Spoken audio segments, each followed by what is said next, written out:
Ο Σωκράτης στην αρχαία Ελλάδα είχε σε μεγάλη υπόλοιψη τη σοφροσύνη.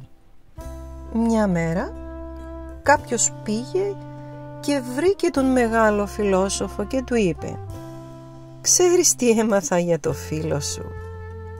«Μια στιγμή», απάντησε ο Σωκράτης. «Πριν μου πεις, θα ήθελα να περάσεις από τα 3 κόσκινα». «Τα 3 κόσκινα?» «Μα ναι, πριν πούμε οτιδήποτε για τους άλλους, είναι καλό να περάσουμε από τα κόσκινα αυτό που θα θέλαμε να πούμε. Το πρώτο κόσκινο είναι αυτό της αλήθειας. Σιγουρεύτηκες ότι αυτό που θέλεις να μου πεις είναι αλήθεια?» «Όχι, απλώς άκουσα να λένε». «Πολύ καλά. Δεν ξέρεις λοιπόν αν είναι αλήθεια. Ας δοκιμάζουμε το δεύτερο κόσκινο, αυτό της καλοσύνης.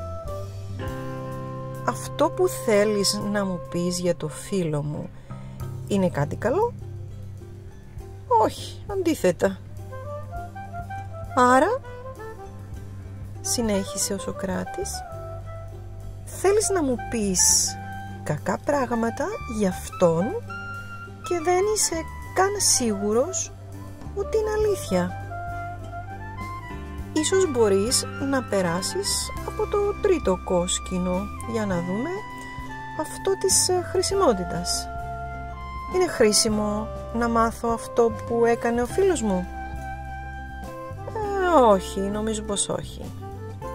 «Λοιπόν, αν αυτό που έχεις να μου πεις δεν είναι ούτε αληθινό, ούτε καλό, ούτε χρήσιμο, γιατί θέλεις να μου το πεις?»